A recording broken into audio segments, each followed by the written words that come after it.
Hi, my name is Palak Patel, and this is Cook With Us with Well+Good. Today we're gonna be making a shepherd's pie, a vegan shepherd's pie with our 3 key ingredients, which are cauliflower, lentil, and sweet potatoes, all in one pot. It's got 2 steps. Step 1, we're going to make the mashed potatoes that are gonna top the shepherd's pie. And step 2, we're gonna cook all the vegetables that are gonna be underneath the bed of mashed potatoes. So the first step is to cook our mashed potatoes, and the type of potato that you use is very important. I have an Idaho potato, which is a starchy potato. This one, when it cooks, gets nice and fluffy, and it's the perfect potato when you're making mashed potatoes. And we're gonna start by adding our potatoes to a pot of cold water, unsalted, and just add the cut potatoes. It's really important to cook potatoes this way so that the potato cooks from the inside out. Otherwise, if you put it in hot water, the outside cooks before the inside is done. And you want to control the salt. And so once the potatoes are done and drained, they absorb the salt a lot better rather than putting it in the water, because you're going to drain the water out. The lid just a little bit, and we're going to let that cook. Once it cooks and they're still warm, we'll drain them and then add all of our decadents to the mashed potatoes. I have some plant-based butter. I like to use a brand called Mykonos. This is just as delicious as regular butter. You can of course use regular butter. And then I have Follow Your Heart Parmesan cheese, which is freakishly good, and it tastes just like the real thing. And then for milk, I'm using Oatly, which is a full-fat Oatly. So once you drain your potatoes, you can put them back in the pot, and we're gonna season them with our butter, Parmesan cheese. This is what's gonna get that golden crispiness on top of the potatoes. And then our milk. For the milk, just add a little at a time because you don't want them totally runny, but you do want it to come together really nicely. And then while the potatoes are hot, I'm just gonna season them with salt. And once they're done, I'm just gonna put them in a bowl and set them aside and cook the vegetables. So the first thing I'm gonna do is heat up some oil and saute my onion and garlic together. I've got the pot on medium-high heat, and I'm gonna put some garlic. Let that cook for about 10 seconds till you smell aroma of garlic all over your kitchen. Next, I'm gonna add the onions. Now, while the onions are cooking, I'm just gonna salt them right away.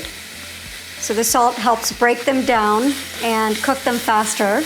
I'm gonna add some thyme. Thyme is really woodsy, and it's a beautiful herb for this dish. So I'm just gonna take some fresh thyme. If you don't have fresh thyme, you can always use dried thyme, and use a little less of the dried thyme. It's very potent.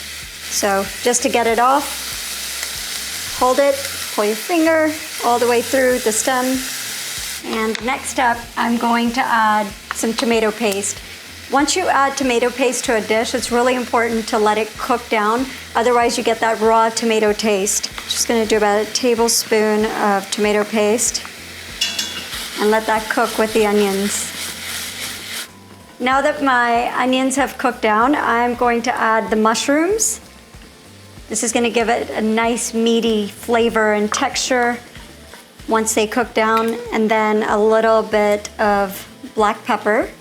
And I want the mushrooms to release their juices and dry out. And then I'm gonna add the rest of the vegetables and the lentils.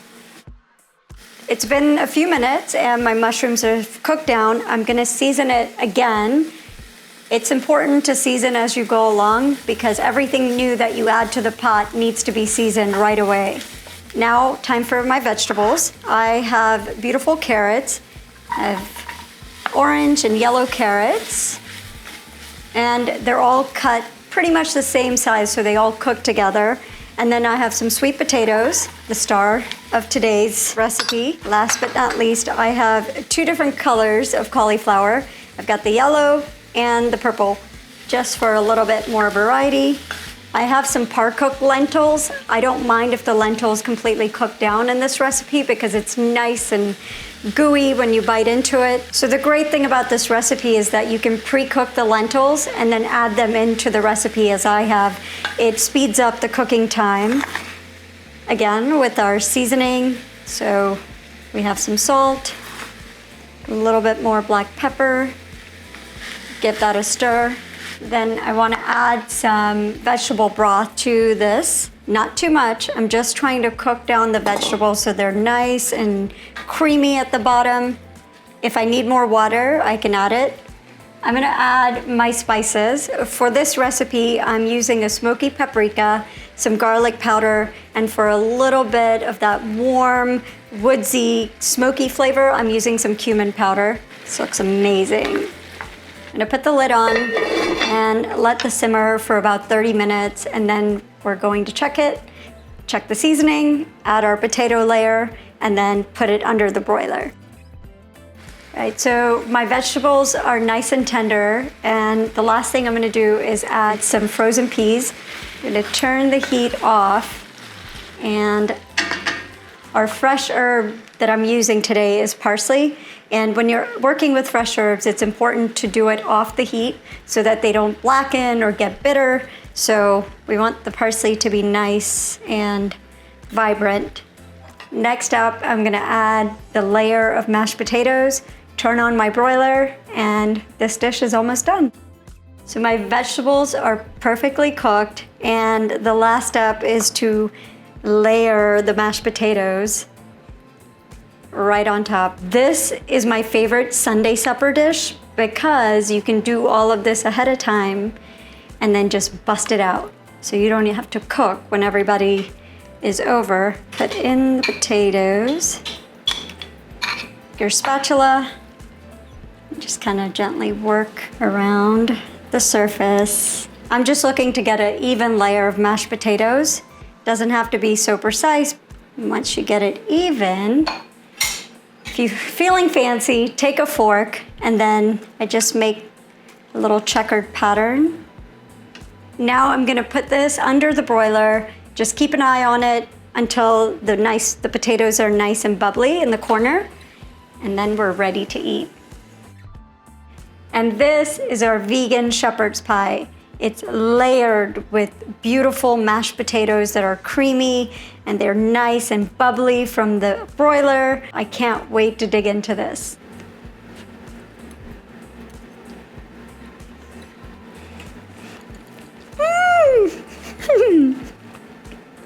Oh my goodness. That is head-wrecking good. You know, I feel like this is autumn on a plate. I love this for Sunday supper. This is going to be a hit. Thank you so much for watching. The recipe is in the description box below, and don't forget to subscribe to Well and Good.